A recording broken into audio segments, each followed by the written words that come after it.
There's a Fed decision coming up on February the 1st that could have a significant impact on trading in the US dollar. The US dollar is leveled off near in the 100 to 104 range for the US dollar index. It's recently tested the bottom of this and seems to be holding at the moment. The big question as we move into 2017 is how many rate hikes could we get from the Fed? At this week's meeting, we're not expecting any changes, no rate hikes, no dissenters, no nothing. It's just expected to be a steady as she goes kind of meeting. Instead, what traders are more likely to focus on is the statement and what does the Fed say about what the Fed might do this year, because so far the US dollar is pricing in 4 to 5 rate hikes for 2017. That the 100 level is pricing in 4 rate hikes.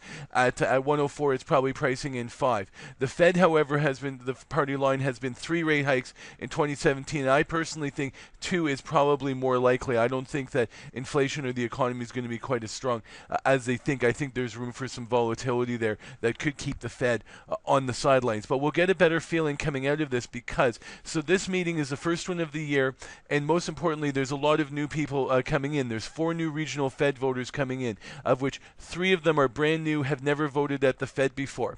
That's Harker, that's Kaplan, and that's Kashkari. So those 3 have never voted at the Fed this morning. They've made speeches, but nobody really knows what their voting track record is going to be because they don't have a track record.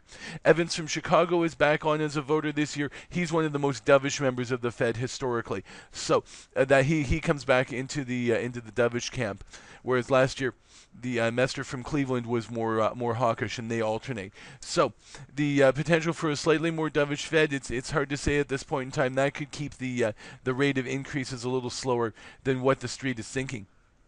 The other thing we'll watch for is the signaling towards the March meeting. And the reason for that is March is the really big one, because if they're going to do 4 rate hikes this year, they need to go in March. If they don't go in March, you could still do 3, you could still do 2. But March is the key if you're actually going to get to 4. Because of that, we could see quite a bit of action off of the statement and any subsequent statements that come out from Fed members. There isn't a press conference. There's no dot plot this time around, but the blackout period does come off once the meeting is over. So as we get the Fed decision, we still could see trading action in the US dollar this week.